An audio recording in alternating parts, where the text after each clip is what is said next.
بسم الله الرحمن الرحیم.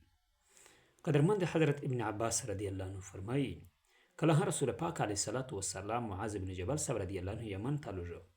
د یمن گورنر یې ګرځو.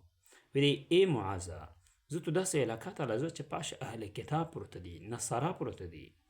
نور تو په ټوله شه اول په دې د بني اسلام پیش کوي. الله جل جلاله توحید په بونه پوښ کوي چې الله یو دی.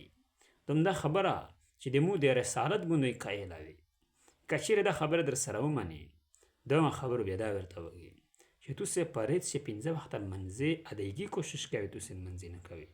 کدا هم در سره ومني بیو په دې د بونده ته د زکوت د ادایګي کوشش کوي چې تو د خپل مول نه زکوت ادا کوي. دا ورته یا چې د تو سه د مالدار نه وخسته شه د زکوت، تو سه غریب ته ورکو شي.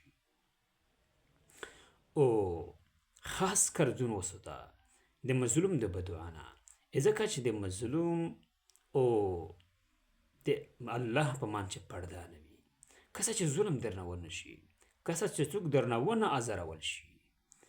قدرمند معاذ بن جبل رضی الله عنه یمن ته رخصت کړ.